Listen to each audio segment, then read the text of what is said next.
الحمد لله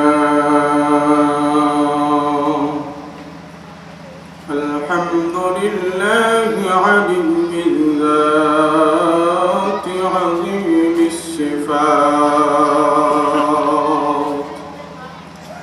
سميع السمات كبير الشان جليل القدر رفيع الذكر مطاع الأمر جليل البرهان فخيم الاسم عزيز العلم وسيع العلم كثير الغفران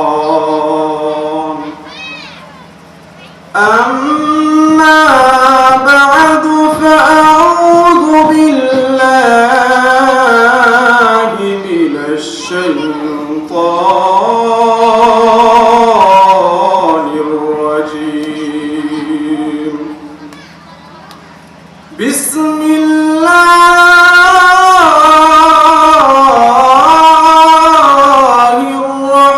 الرحمن الرحيم ولا تقولوا لمن يقتل في سبيل الله أموات بل أحياء ولكن لا تشعرون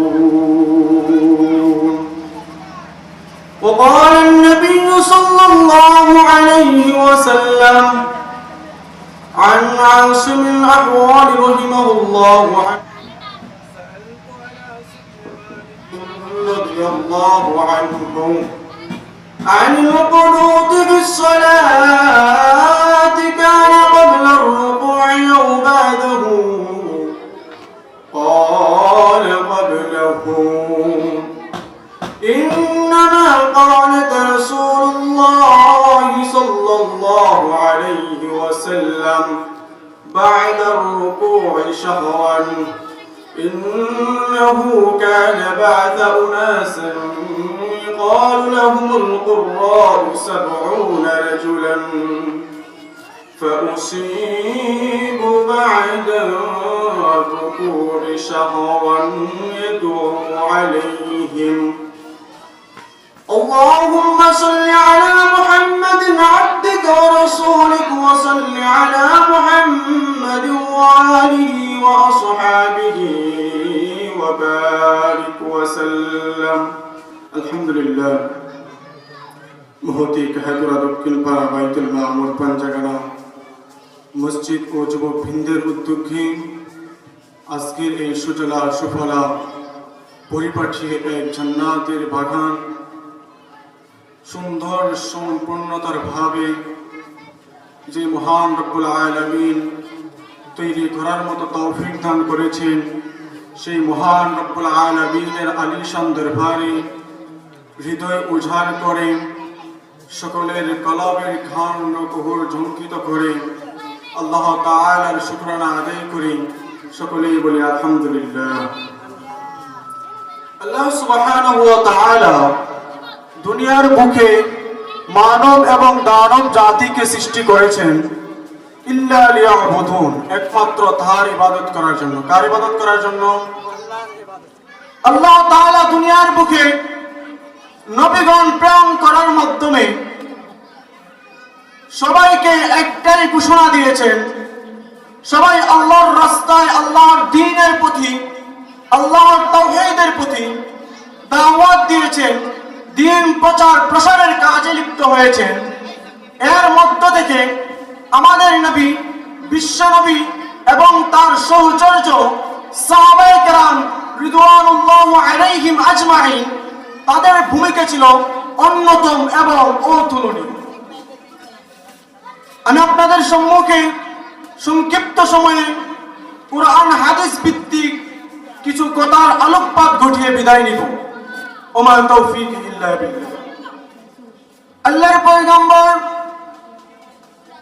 রাসূল আরবি সাল্লাল্লাহু আলাইহি ওয়াসাল্লাম কে আল্লাহ তাআলা দুনিয়ার বুকে প্রেরণ করেছেন। আল্লাহ তাআলা দুনিয়ার বুকে নবুয়ত প্রাপ্ত করে দুনিয়ার বুকে পাঠিয়েছেন।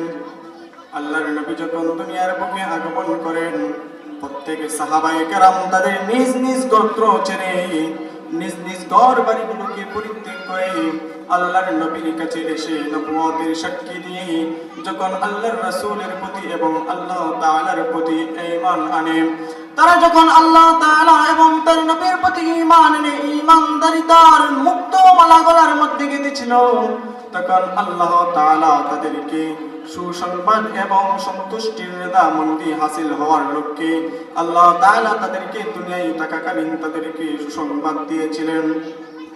আল্লাহর রাসূল সাল্লাল্লাহু আলাইহি ওয়াসাল্লামের শান, মান, ইজ্জত এবং তার বর্ণনা দিতে গেলে আল্লাহ তাআলা এমন বর্ণনা রেখেছেন রাসূলুল্লাহর প্রতি, এর বর্ণনা যদি নেই তাহলে আজ কাল পরশু এভাবে ফুরাইতে থাকবে। রাসূলুল্লাহর জিন্দেগীর সিফাত এবং গুণাবলী শেষ হবে না। এর মধ্যে রাসূলুল্লাহর একজন সাহাবী আনাস ইবনে মালিক রাদিয়াল্লাহু আনহু, তিনার কাছে একজন সহচর্য লাভ করলেন তাবিঈ আসিম ইবনে আহওয়াল। আসিম ইবনে আহওয়াল বলেন, سألت أنس بن مالك رضي الله عنه عن القنوت في الصلاة। আনাস ইবনে মালিক কে আমি জিজ্ঞাসা করলাম, ও আনাস, তুমি তো রাসূলুল্লাহর সাথে রাসূলুল্লাহর সাহচর্য লাভ করতে পেরেছো, আমাকে কুনুত সম্পর্কে জিজ্ঞাসা করো, আমাকে কুনুত সম্পর্কে শিক্ষা দাও। কানা ক্বাবলা আর-রুকূ আও বা'দাহু। এই কুনুত নাযিলা কি রুকুর আগে পড়া হয় নাকি পরে পড়া হয়? আল্লাহর রাসূলের সাহাবী আনাস ইবনে মালিক বলতেছেন, ও আসিম ইবনে আহওয়াল, ক্বালা ক্বাবলাহু। এই কুনুত নাযিলা হলো, আমি রাসূলুল্লাহর জামানায় রাসূলকে পড়তে দেখেছি, এটা ক্বাবলাহু রুকুর আগে পড়তে হয়। তবে হ্যাঁ, ইন্নামা ক্বানাত রাসূলুল্লাহি বা'দার রুকু'i শাহরান। আল্লাহর রাসূল এই কুনুত নাযিলাকে এক মাস যাবত আল্লাহর রাসূল রুকুর পরে পড়েছেন। এই কুনুত নাযিলাকে আল্লাহর রাসূল এক মাস যাবত নামাজের পরে পড়েছেন। কেন পড়েছেন? ইন্নাহু কানা বা'সা উনাসান ইকালু লাহুমুল কুররাউ সাবউনা রাজুলান। আল্লাহর রাসূল পড়ার একমাত্র লক্ষ্য উদ্দেশ্য ছিল আল্লাহর রাসূলের সাথে একদল সাহাবীদেরকে পাঠিয়েছিল। একটা গোত্রের মধ্যে আল্লাহর রাসূলের একজন জলিলুল কদর সাহাবীদেরকে পাঠিয়েছিল। ওই দলটাকে আল্লাহর রাসূলের ওই জলিলুল কদর সাহাবীদের দলটাকে এক বেঈমান নাফরমান গাদ্দাররা আল্লাহর রাসূলের স্নেহ মহব্বতের সাহাবীদেরকে সেখানে গলাকাটা মুরগির মতো হত্যা করেছিল, শহীদ করেছিল। এই জন্য আল্লাহর রাসূল এক মাস যাবত তাদেরকে বদদুয়া দেওয়ার নিমিত্তে এই কুনুত নাযিলার উপরে পড়েছিল। সাবউনা রাজুলান ফাউসিবু। সেখানে যখন 70 জন সাহাবীকে পাঠানো হলো, ফাউসিবু, তারা সেখানে হত্যা করেছিল, আল্লাহর রাসূলের সাহাবীদেরকে শহীদ করে দিয়েছিল। ঘটনাটা একটু আপনাদের সামনে বর্ণনা করলে বুঝতে পারবেন। আল্লাহর রাসূল সাল্লাল্লাহু আলাইহি ওয়াসাল্লামের একদল জলিলুল কদর সাহাবী ছিলেন। আল্লাহর রাসূল সাল্লাল্লাহু আলাইহি ওয়াসাল্লামের কাছে একবার ইহুদি গোত্র থেকে ইহুদি বংশ একজন লোক, যার নাম ছিল আবুল বারা, সে রাসূলুল্লাহর কাছে এসে বলতেছে, ও আল্লাহর রাসূল, আপনার জন্য আমি গোত্র থেকে বনে আমর গোত্র থেকে আমি আপনার জন্য কিছু হাদিয়া তোহফা নিয়ে এসেছি। আপনি যদি সেগুলো গ্রহণ করতেন আমি নিজেকে ধন্য মনে করতাম। আল্লাহর রাসূল বলেন, ও আবুল বারা, তুমি কি ঈমান গ্রহণ করেছো? তুমি কি ইসলাম গ্রহণ করেছো? আবুল বারা যখন বলতেছে, ইয়া রাসূলুল্লাহ, ইয়া হাবিবাল্লাহ, বললেন না না না, আমি এখনো ইসলাম গ্রহণ করি নাই। আল্লাহর রাসূল বলে, তাহলে তোমার এই হাদিয়া তোহফাকে আমি প্রত্যাখ্যান করলাম, আমি এগুলোকে গ্রহণ করতে পারবো না। তখন আল্লাহর রাসূল সাল্লাল্লাহু আলাইহি ওয়াসাল্লাম যখন এমন কথা বললেন, তখন সে তার হাদিয়া তোহফা ফেরত নিতে চাইলেন না। আল্লাহর রাসূল বললেন, তাহলে তুমি আসলিম তাসলিম, তুমি ইসলাম গ্রহণ করো, শান্তিতে থাকতে পারবা, তোমার হাদিয়াগুলোকে আমি গ্রহণ করব, তোমাকে আমি দণ্ড করব। তখন এই আবুল বারা বলতেছে, ও আল্লাহর রাসূল, তাহলে আপনি আমার সঙ্গে এমন কিছু জলিলুল কদর সাহাবীদেরকে প্রেরণ করুন যারা বেকুররা, যারা বেকারিসাব ওয়াইজিন দাঈ, যারা দাওয়াত দিতে পারদর্শী হবে, যারা ইসলামের দাওয়াত দিতে পারদর্শী হবে, যারা মানুষদেরকে মন গলানো নসিহত করে তাদের মনটা গলায় দিবে। তখন আল্লাহর রাসূল বললেন, তাহলে ঠিক আছে, আমি আমার গোত্র থেকে কিছু সাহাবীদেরকে পাঠিয়ে দিব, তোমার গোত্রের মধ্যে গিয়ে দ্বীনের দাওয়াত দিবে। তখন আল্লাহর রাসূল সাল্লাল্লাহু আলাইহি ওয়াসাল্লাম তিনার একদল পরিচিত এবং ইসলাম প্রাপ্ত একদল সাহাবী ছিল, ওই সাহাবীদের নাম ছিল, সাহাবীদের গোত্রীয় নাম ছিল আসহাবুস সুফফা। এমন সাহাবীর দল যারা ছিল দিনের বেলায় যারা কাটুরিয়ার কাজ করতো, লাকড়িগুলোকে জঙ্গল থেকে সংগ্রহণ করতো, এবং রাত্রিবেলা তারা তাদের প্রতিপালকের দরবারে গোলামের বেশি আল্লাহর দরবারে তারা সিজদার মধ্যে লুটিয়ে পড়তো, আল্লাহর ডাকে সাড়া দিত।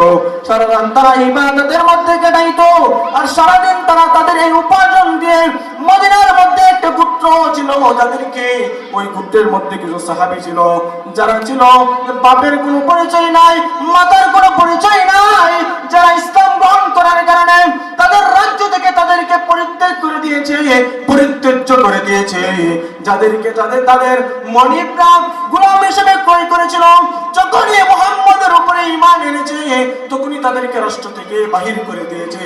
ওই সাহাবীদেরকে তাদের উপার্জনের ইনকাম দিয়ে তাদেরকে পরিচালনা করা হতো। ওই সাহাবীদেরকে ওই আসহাবে সুফফার একদম সাহাবী, 70 জন সাহাবী, যখন তাদেরকে রাসূল চিঠি পাঠিয়ে দিলেন, চিঠি পাঠানোর পরে তখন তারা রাসূলুল্লাহর কথার প্রতি সন্তুষ্ট চিত্তে তখন তারা রাসূলের কাছে আসলো, এবং আবুল বারার সঙ্গী হয়ে তারা আবুল বারার গোত্র বনু আমরের উদ্দেশ্যে, অর্থাৎ নজদের উদ্দেশ্যে তারা রওনা হয়ে গেল। নজদের উদ্দেশ্যে যখন তারা রওনা হয়ে গেল, তখন তাদের পথের মধ্যে এমন একটা মর্মান্তিক কাহিনী ঘটেছে, এমন একটা হৃদয় বিদারক কাহিনী ঘটে গিয়েছে। যখন সাহাবায়ে কেরাম নজদের উদ্দেশ্যে রওনা হয়ে গেলেন, নজদের মধ্যবর্তী একটা স্থান, ওই স্থানটার নাম হচ্ছে বীরে মাওনা। ওই বীরে মাওনার এক পার্শ্বে ছিল বনি সুলাইম, অপর পার্শ্বে ছিল বনি আমর। আল্লাহর রাসূল সাল্লাল্লাহু আলাইহি ওয়াসাল্লামের প্রেরিত সাহাবীরা যখন বীরে মাওনায় গিয়ে উপনীত হলেন, তখন তাদের মধ্যে তাদের সেনা প্রধান হিসেবে, তাদের দায়ীদের আমির হিসেবে নিযুক্ত করলেন মুনজির ইবনে আমর রাদিয়াল্লাহু আনহুকে। যখন মুনজির ইবনে আমর রাদিয়াল্লাহু আনহু সংবাদ পেলেন যে এই বনি আমর গোত্রের মধ্যে আমর ইবনে তুফাইল নামের একজন ব্যক্তি আছে, যার ক্ষমতা অনেক বেশি, যদি ইসলাম গ্রহণ করে ফেলেন তাহলে ইসলামের খুঁটিটা আরো মজবুত হবে, তখন তাকে দ্বীনের দাওয়াত দেওয়ার জন্য রাসূলুল্লাহর পত্র পাঠিয়ে দিলেন হারাম ইবনে মিলহামকে দিয়ে। হারাম ইবনে মিলহাম যখন সেই পত্র নিয়ে বনি আমর গোত্রের তুফাইলের কাছে চলে গেলেন। বনি আমর গোত্রের রাজা তুফাইল বলতেছে, তুমি কোথা থেকে আসছো ও হারাম ইবনে মিলহাম, তুমি কোথা থেকে আসছো? তখন হারাম ইবনে মিলহাম ডাক দিয়া বলে, ও বনি আমর গোত্রের রাজা, আমর ইবনে তুফাইল মদিনার নবী আমার কাছে আপনার চিঠি দিয়ে পাঠাইছে, আপনাকে যেন আমি সেই চিঠিটা আপনার কাছে দ্বীনের দাওয়াতের দেওয়ার লক্ষ্যে যেন চিঠিটা আপনাকে দেই। তখন বনি আমর গোত্রের সেই নির্বাসাম যখন সে এই চিঠিটা পড়ল, আল্লাহর রাসূলের সাহাবী মদিনা থেকে প্রেরিত দূত যখন সেই চিঠিটা পাঠ করতেছেন, আশহাদু আল্লা ইলাহা ইল্লাল্লাহ ওয়া আশহাদু আন্না মুহাম্মাদুন আবদুহু ওয়া রাসূলুহু, আমি সাক্ষ্য দিতেছি আল্লাহর নবী মুহাম্মদ আল্লাহর প্রেরিত রাসূল, আপনিও তার প্রতি সাক্ষ্য দিন। তখন সেই বনি আমার গোত্রের তুফাইল তার পিছন দিক থেকে তার একজন নিকৃষ্ট একজন উজিরকে ডাক দিয়ে বলে, তাকে দেখতেছো কি পিছন দিক থেকে বর্ষাটা এনে ওই হারাম ইবনে মিলহাম মদিনার দুধকে ধ্বংস করে দাও।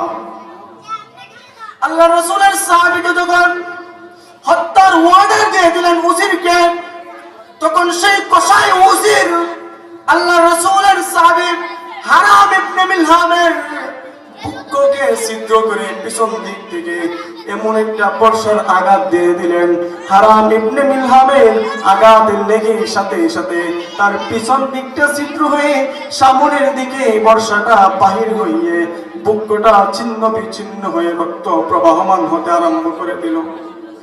আল্লাহ রাসূলের সাহাবীর যখন এমন অবস্থা, তখন সেই হারাম ইবনে তুফাইল সে নিজেই বলে, আমি এমন নির্মম অবস্থা দেখে নাই।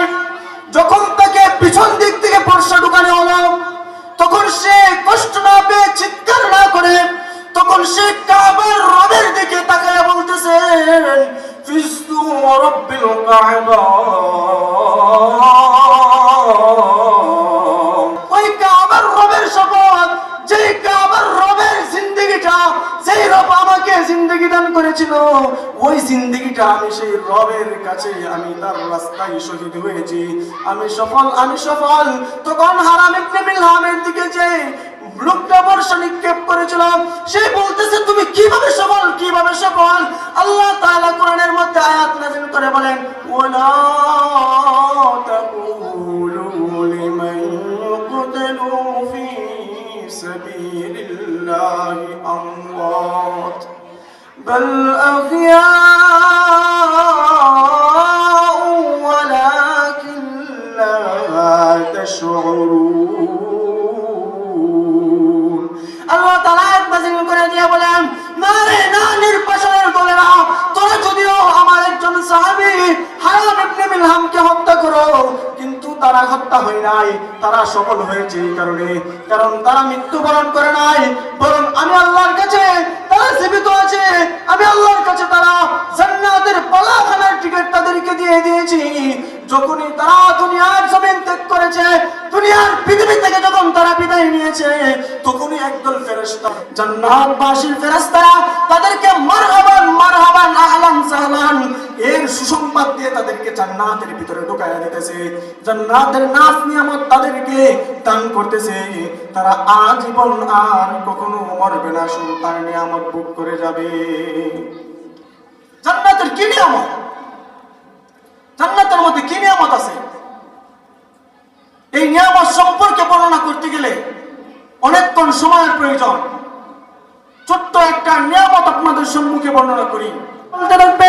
আল্লাহ একবার শুধু জান্নাতে যাওয়ার ব্যবস্থা করে দিন, একবার শুধু জান্নাতে যাওয়ার ব্যবস্থা করে দিন। আল্লাহ তাআলা তাদের কানের মধ্যে মোহর মেরে দিবে, তাদের মুখের মধ্যে মোহর মেরে দিবে, তাদের পায়ের মধ্যে মোহর মেরে দিবে, তাদের শরীরটার মধ্যে শুধু আত্মাটাকে বাকি রেখে সম্পূর্ণ শরীরকে মোহর মেরে দিবে, যাতে ওই জাহান্নামবাসীরা এই কারণে যাতে তারা আল্লাহর কাছে কোনো কিছু না চাইতে পারে, রহমানের দরবারে যাতে আর কোনো কিছু না চাইতে পারে।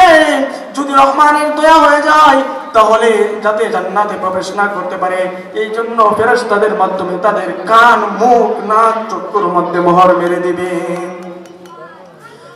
এই যে হারাম ইবনে মিলহামকে হত্যা করলো, শাহাদাতের তৃপ্তিতার মধ্যে বাহাই করে দিল। এই হারাম ইবনে মিলহাম ছিলেন তাদের মধ্যে বার্তাবাহক। আর রয়েছে কয়জন? 70 জনের মধ্যে একজন শুধু হত্যা হয়েছে, আরো হয়েছে 69 জন। তখন ওই বনি আমের গোত্রের আমের ইবনে তুফাইল বলতেছে, বনু সুলাইম গোত্রের খবর দাও। বনু সুলাইম গোত্রের খবর দিল, বলে খবর দিয়ে জানায় দাও, আমরা যে মুসলমানদেরকে হত্যা করতে চেয়েছিলাম তারা আজকে আমাদের হাতের নাগালে এসে গিয়েছে, তারা আজকে আমাদের ডানার পরতলে বসে গিয়েছে। আজকে যদি তাদেরকে আমরা বের দেই, চতুর্দিক থেকে যদি বেষ্টিত করি, একটাও যাইতে পারবে না, সবগুলোকে আমরা হত্যা করে ফেলবো। তখন আমার ইবনে তুফাইল যখন বলে আমার গোত্রের খবর দিয়ে দিল, ওই দিক থেকে আমার গোত্রের আবুল বারা যখন রাসূলের সাথে চুক্তি করে এসেছে, ও আল্লাহর নবী, আমি বনু আমের গোত্রের আবুল বারা বলতেছি, তোমার জলিলুল কদর সাহাবীদের কিচ্ছু হবে না। ওই কারণে আল্লাহর রাসূলের এই চুক্তি যেন ভঙ্গ না হয়ে যায়, সেই জন্য আবুল বারার গোত্রের লোক বনি আমর তারা নিষেধাজ্ঞা দিয়ে দিলেন, না না না না না, বনি আমর গোত্রের লোক এই কাজ করতে পারবে না। তখন তুফাইল পাঠিয়ে দিল দূত বনি সালেমের কাছে। বনি সালেম গোত্রের লোক বলতেছে, পারবো না। ওই দিক থেকে কিছু ছোট্ট ছোট্ট ছোট্ট গোত্র ছিল, রিয়া, জাফওয়ান, মাসওয়ান, 3 গোত্র ছিল। ওই 3 গোত্র মিলে রাসূলুল্লাহ সাল্লাল্লাহু আলাইহি ওয়াসাল্লামের জলিলুল কদর সাহাবীদেরকে প্রত্যেককে নিরপরাধের মতো তাজা পাখিগুলোকে গলা টিপে হত্যার মতো তাদের মাথার মগজ পর্যন্ত বাহির করে বর্ষা দিয়ে তলোয়ার দিয়ে তাদেরকে কুপিয়ে হত্যা করে। কিন্তু সংখ্যক সাহাবী পিপাসায় কাতর হয়ে দৌড়ায় যখন সেই স্থান ত্যাগ করতে চেয়েছিলেন, তখন ওই স্থান থেকে যাওয়ার পথেও তারা এমন পিপাসা পেয়েছিলেন, ওই পিপাসার কারণে তারা সেখানে মৃত্যুবরণ করেন, শাহাদাতের তামান্না ভোগ করেন। এমন ভাবে সব সাহাবীগুলোকে যখন হত্যা করা হয়েছিল, 2 জন সাহাবী বাকি ছিল। একজন ছিল আমর ইবনে উমাইয়া। উমাইয়া ছিল উমাইয়া গোত্রের দাস। যখন দাস হিসেবে তাকে দাসীদের মাধ্যমে আজাদ করে দেওয়া হয়, সে কোনো রকম সেখান থেকে বেঁচে যায়। কেমন ভাবে একজন ছিল মুনজির ইবনে আমর। মুহাম্মদ ইবনে মুনজির যখন বলতেছে, উমাইয়া, আমরা কি এখন কি করব? তখন আমর ইবনে উমাইয়া বলছিল, তারা যখন শহীদ হয়েছে, আমার ভাইয়েরা যেহেতু শহীদ হয়ে গিয়েছে, আমরা আর বসে থাকবো না, চলো সেই কুফফারদের বিরুদ্ধে আমরা ষড়যন্ত্র করে আমরাও তাদেরকে আমাদের প্রচেষ্টা চালিয়ে আমরাও তাদেরকে হত্যা করে জাহান্নামের বাসিন্দা বানিয়ে দেই। তখন মুহাম্মদ বিন মুনজির বলে, ও ভাই, ঠিক আছে, চলো আমরাও তাদেরকে জাহান্নামের বাসিন্দা বানিয়ে দেই। যখন তারা 2 জন ঈমানের জজবা নিয়ে আগায় গেলেন, তখন সেখানে গিয়ে তাদের নির্মমতা এবং তাদের অবস্থা সেই 70 জন সাহাবীদের থেকে আরো ভয়ঙ্কর হয়ে পড়ে।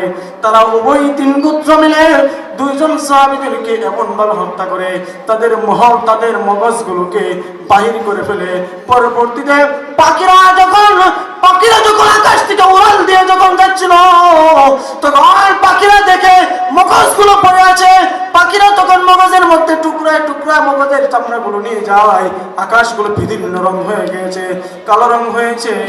ওই দিক থেকে রাসূলের একজন সাহাবী কাব ইবনে যায়েদ রাদিয়াল্লাহু আনহু রাসূলের কাছে যখন এই সংবাদ দিলেন, রাসূল তখন চিন্তায় চিন্তিত হয়ে রাসূলের নূরানি চেহারা মোবারক কালো বিস্মিত হয়ে গেল। রাসূলের চেহারার মধ্যে টেনশনের চাপ পড়ে গেল। রাসূলের সেই মুহাব্বতের 70 জন সাহাবী, জলিলুল কদর সাহাবী, নির্মম ইহুদিদের হাতে নির্মম ভাবে হত্যা হয়েছে। এই জন্য রাসূলুল্লাহ তখন তাদেরকে 70 জন সাহাবীদের বিনিময়ে রাসূল ইয়াদউ আলাইহিম বাদার রুকুই শাহরান। 70 জন সাহাবীদের হত্যাকাণ্ডের কারণে ওই নিরপরাধ জালিমদের বিরুদ্ধে আল্লাহর রাসূল 1 মাস পর্যন্ত কুনুতে নাযিলা পড়ে তাদের জন্য বদদোয়া করেছিলেন। তাদের পরিস্থিতি পরিবর্তিত অনেক খারাপ হয়েছিল। এজন্য ভাইরা বলি, আমাদের সমাজের মধ্যে আমাদের প্রতি অনেক সময় আল্লাহ রব্বে কাবা জাল্লা ওয়া জালালুহু এর হুকুম অমান্য হয়, এর মধ্য দিয়ে রাসূলুল্লাহ হুকুম অমান্য হয়। আল্লাহর রাসূলের সাহাবীরা রাসূলের হুকুম আহকাম মানতে গিয়ে দ্বিধাবোধ করেন নাই। আল্লাহর হুকুম মানতে গিয়ে নবী আদম থেকে নিয়ে নবী মুহাম্মদ পর্যন্ত প্রত্যেককে কারা নির্যাতিত এবং হত্যাকাণ্ডের শিকার হতে হয়েছে।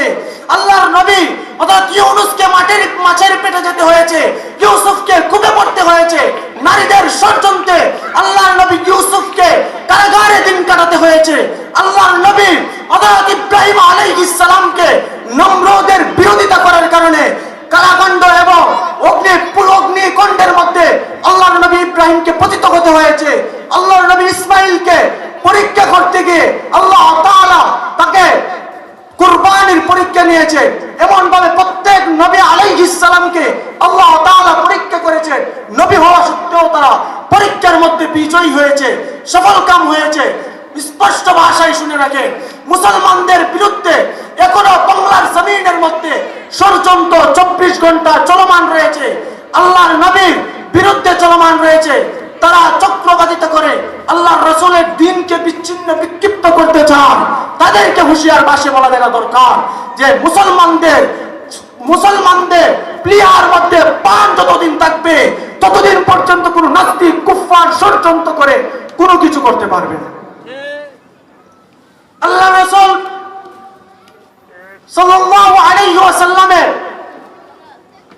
সাহাবীদের মধ্যে তারা যেমন ভাবে নির্যাতিত নিপীড়িত হয়েছে, আপনারা যদি এখন বাংলার জমিনের দিকে লক্ষ্য করেন, মিডিয়াগুলোর দিকে তো ভ্রুক্ষেপ করেন, সংবাদপত্র যদি হাতে নেন, তাহলে দেখতে পারবেন নাস্তিক এবং মুরতাদদের একটাই মিশন, তারা শুধু বারবার তারা শুধু কোরআনের অবমাননা করে যাচ্ছে। আমাদের সুবলা সফলা আমাদের নারীদের দিকে তারা তাকাচ্ছে, মহিষী নারীদের দিকে তারা তাকাচ্ছে, বারবার তারা শুকুরের নজর দিয়ে তাদের প্রতি ভ্রুক্ষেপ করতেছে। তারা গতকালকে আপনারা দেখেছেন একদল নাস্তিক ভারতের দূষণ ইসকনের এক পলোয়ান, তার নাম হচ্ছে জয়, সে একজন মহিলা মাদ্রাসার ছাত্রীকে তারা 10-12 জন মিলে 3 দিন টানা দর্শন করার পরেও বাংলার জমিনের পুলিশ তাদেরকে কোন রকম অপসংহত করেনি, তাদেরকে কোন রকম আইনি পদক্ষেপ তো নেয়নি। বিক্রমপুরের যখন আতাউর রহমান ভাই যখন তার পিছনে দাঁড়িয়েছে, তখন তাকে মামলা হামলা গুম হত্যার ধমকি এবং তাকে জেলের মধ্যে আটক করা, আয়না করে তাকে ঢুকানোর সাহস পর্যন্ত দেখাইতেছে। পুলিশরা বাংলার জমিনের মধ্যে থাকা সত্ত্বেও মুসলমানদের বিরুদ্ধে তারা, কোরআনের বিরুদ্ধে, নারীদের বিরুদ্ধে তারা, ষড়যন্ত্র চক্রান্তকারীদের বিরুদ্ধে তারা কোনো পদক্ষেপ নেয়নি আর নেবেও না। আল্লাহর নবীর সাহাবীরা যেমন ভাবে আল্লাহর নবীর দ্বীনকে, এই ইসলাম দ্বীনকে বন্ধ করার লক্ষ্যে যেমন ভাবে তারা একেবারে বলাকাটা মুরগি নেই, তারা যেমন ভাবে তাদের জিন্দেগিকে বিসর্জন দিয়ে দিয়েছে, তেমনি ভাবে প্রত্যেকটা ঘর থেকে, প্রত্যেকটা এলাকা থেকে, প্রত্যেকটা নগর থেকে, প্রত্যেকটা উপজেলা থেকে, জেলা থেকে, দেশ থেকে এমন কয়েকজন বিক্রমপুরী তৈরি হওয়া দরকার। কোরআনের অবমাননা করে বাংলার জমিনে চাপ পেয়ে যায়। পরিশেষে যখন তাকে বলা হয়, পরিশেষে যখন বিশ্ববিদ্যালয়ের প্রিন্সিপালকে বলা হয়, তোমার এই বিশ্ববিদ্যালয়ে এই কোরআন অবমাননা নাস্তিক কিভাবে ঢুকলো বড় কথা না। বিশ্ববিদ্যালয়ে পড়ার মুসলমানদের যেমন অনুমতি আছে, হিন্দুত্ববাদীদের যেমন অনুমতি আছে, নাস্তিকদের অনুমতি আছে বড়, তবে যদি মুসলমানদের বিরোধিতা করে, মুসলমানদের পবিত্র কালাম যদি তারা কোরআনকে বিরোধিতা করে, রাসূলুল্লাহ এবং মুসলমানদের প্রতিটা হৃদয়ে, প্রতিটা অন্তরে যারা তাদেরকে মন প্রাণ দিয়ে তারা তাদেরকে ভালোবাসে, যে রাসূলকে তারা প্রাণের চেয়েও বেশি ভালোবাসে, মানুষের সবকিছু দিয়ে যারা তাকে বেশি ভালোবাসে, এই রাসূলকে নিয়ে যখন বিরোধিতা করে, তখন মুসলমান ঘরে বসে থাকতে পারে না। যখন সেই প্রিন্সিপালকে বলা হলো তোমার বিশ্ববিদ্যালয়ে এই চক্র ঢুকলো কিভাবে, ঢুকলো বড় কথা না, সে মুসলমানদের কোরআনকে, হৃদয়ের স্পন্দনকে, মহাগ্রন্থকে নিয়ে কিভাবে অবমাননা করলো, তুমি সেই সম্পর্কে কি পদক্ষেপ নিয়েছো? তখন প্রিন্সিপাল জবাবে বলে, সে তো পাগল। আরে পাগল যদি সে হয়ে থাকে, সে যদি পাগলে হয়ে থাকে, পাগলকে বাংলাদেশের একটা জাতীয় বিশ্ববিদ্যালয় হিসেবে তাকে ধরা হয়, গণ্যমান্য করা হয়, এই বিশ্ববিদ্যালয়ের মধ্যে যদি কোনো পাগল ছাগল বসবাস করে পড়ালেখার সুযোগ পায়, তাহলে তোমাদের বিশ্ববিদ্যালয়ের মধ্যে ভালো ছাত্রর মূল্য কোথায় রইল, দেশের মূল্য কিভাবে রক্ষা রইল? তোমার বিশ্ববিদ্যালয়ে সেই ছাত্রকে পদত্যাগ করো, পদত্যাগ করলো, করার পরে পুলিশরা, এই নাস্তিকদের বন্ধুরা যখন সে সম্পর্কে জানতে পারলো, পুলিশের গাড়ির মধ্যে তাকে যখন উঠানো হলো, পিছন দিক থেকে ইমানে জজবানে যখন কিছু রাসূলের ইশকে রাসূলের মোহাব্বত বুকে নিয়ে যখন কিছু যুবক যখন তাদের তাজা পান বিরাজ করতে যখন রাজি হয়ে গিয়েছিল, তখন পুলিশরা তাদেরকে হাত ধরে, পা ধরে, বুককে ধাক্কা মেরে তারা তাদেরকে বিরোধিতা করে, তারা তাদেরকে পিছনে ফেলে তাদের গাড়ির মধ্যে হাসে খুশি অবস্থায় তারা সেই নাস্তিক কোরআন অবমাননাকারীকে গাড়ির মধ্যে উঠানো হয়েছে। মুসলিম দেশের 95% মুসলমানদের দেশে মুসলমানদের কোরআনের সুরক্ষা রইল কোথায়? মুসলমানদের কোরআনের সুরক্ষা রইল কোথায়? বন্ধ।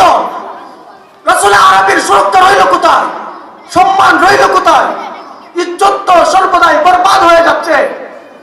মুসলমানদের বিষয়ে, নারীদের বিষয়ে রাসূল যে হুকুম আহকাম দিয়ে গিয়েছেন, নারীদের যে সুরক্ষা দেশ নগরে শহরের মধ্যে প্রতিষ্ঠা করার হুকুম দিয়ে গিয়েছিলেন রাসূল আরবী, সেই হুকুম রইল কোথায়?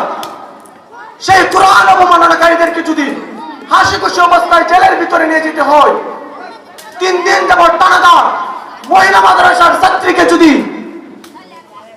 যদি রক্ষা করতে গিয়ে বিক্রমপুরীকে যদি হত্যা, হুমকি ধমকির শিকার হতে হয়, তাহলে সেই 95% মুসলমানের দেশে মুসলমানিত্বের সম্মান, ইজ্জত, মর্যাদা রইল কোথায়? সেই মর্যাদা তো দখল করে নিয়েছে ভারতীয় এজেন্ট এবং বাংলাদেশের নাস্তিকতাবাদী মুরতাদ, কাফের, মালাউনের বাচ্চারাই তো সেই দখল করে নিয়েছে। সেই বিশ্ববিদ্যালয়ের যদি কোনো ছাত্রীকে এরকম ভাবে দর্শন করা হতো, তাহলে এতদিনে বাংলার জমিন হাওমাও বলে যেত। পুরো ঢাকাবাসী তারা তাদের সেই ষড়যন্ত্রের প্রতিঘাত ঘটাতে তারা এতক্ষণে প্রস্তুতি নয়, শুধু বাংলার জমিনকে তামাতামা বানাই দিত। হ্যাঁ, আমরা চাই মুসলমানদের দেশে বাংলার জমিনে কোনো হিন্দু মুসলিম ভেদাভেদ নাই, কোনো নাস্তিক কুফফার ভেদাভেদ নাই। তোমরা থাকো, তোমাদেরকে যখন দর্শন করা হবে, তোমাদেরকে যখন কোনো কটাক্ষকারী যখন তোমাদের বিরুদ্ধে কথা বলবে, তখন আমরা তোমাদের বিরুদ্ধে কথা বললে আমাদের চোখ রাঙিয়ে আমরা তাদের দিকে তাকাবো। আমরা তাদের ব্যাপারে অত্যন্ত বড় থেকে বড় সব ধরনের কার্যকলাপ সম্পাদনা করতে যত চেষ্টা প্রচেষ্টা লাগে, আমরা আমাদের আয় থেকে উপার্জন থেকে আমরা তা বিসর্জন দিব। তবে হ্যাঁ, স্কুলের নারী যখন দর্শিতা হবে, তখন তোমরা ঘরে বসে রইবা না, তখন তোমরা মিছিল মিটিং এ বাহির হইবা। আর আমার দেশের ইসলামকে মুখস্থ করে নেওয়ালা, দিনকে রক্ষাকারিণী যখন কোনো আলেমা, হাফেজা, কোরআনের রক্ষাকারিণীকে যদি কোনো দর্শনের মামলায় শিকার হতে হয়, দর্শনের শিকার হতে হয়, তাহলে সেই দর্শনকারীদের বিরুদ্ধে অবশ্যই তোমাদেরকে পদক্ষেপ নিতে হবে। ইসকন সেই দল সম্পর্কে আপনারা আগে অবগত হয়েছেন। ভারতীয় এজেন্ট, সেই ইসকনের প্রোপাগান্ডাকার কিছু নাস্তিক কুফফাররা তারা তাদের বিরোধিতায় কিছু পদক্ষেপ বারবার তারা সর্বদাই মুসলিম নারীদের ইজ্জত নিয়ে ষড়যন্ত্রের মধ্যে নিবিদ্ধ রয়েছে। তারা সবসময় চিন্তায় চেতনায় থাকে কিভাবে একটা মুসলিমা নারীকে ধর্ষিতা বানানো যায়, কিভাবে একটা মুসলিমা নারীদের ইজ্জত নিয়ে টানাটানি করা যায়, সেই মুসলিমা নারী থেকে সুসন্তানের বদলে কিভাবে একটা কুসন্তান, যার সন্তান মালাউন এবং ইসকনের সন্তান পয়দা করা যায়, তারা সর্বদাই সেই পদক্ষেপে তারা লিপ্ত থাকে। এই জন্য সেই বাংলার জমিনে প্রত্যেকটা অঞ্চলের মা বোনদেরকে বলে দিয়ে, প্রেম, ভালোবাসা, ইশকে, মোহাব্বত সবকিছু হবে একমাত্র আল্লাহর জন্য, আল্লাহর দ্বীনের জন্য। কোন নাস্তিক কুফফার তো বড় কথা, মুসলিম কোন ছেলে যদি তোমার সাথে যদি প্রেম, ভালোবাসা, হারাম রিলেশনে জড়াতে চায়, তাহলে তাকে সবসময় প্রত্যাখ্যান করে তার প্রস্তাবকে প্রত্যাখ্যান করবো তো করবাই। যদি না মানে আইনি পদক্ষেপ, গ্রাম্য আইনি পদক্ষেপ নিবা। এবং কোন ইহুদি, খ্রিস্টানদের, নাস্তিকদের যদি কোনো ইনবক্সের মধ্যে মেসেজ অথবা কোনো অফার এবং সুশান্তি কামনে যদি কোনো বার্তা আসে, সেগুলোকে প্রত্যাখ্যান করবা। লোভে পড়া যাবে না, লোভে পড়লেই তারা মুসলিমা নারীদেরকে ধর্ষিতা বানাতে দ্বিধাবোধ করবে। আল্লাহ তাআলা আমাদেরকে ইমানের হালাতে মৃত্যুবরণ করার তৌফিক দান করুন। আল্লাহর প্রত্যেকটা হুকুম আহকামকে পুঙ্খানুপুঙ্খানু ভাবে মেনে চলার মতো তৌফিক দান করুন। আমিন। ওয়া আখির দাওয়ানা আলহামদুলিল্লাহি রাব্বিল আলামিন।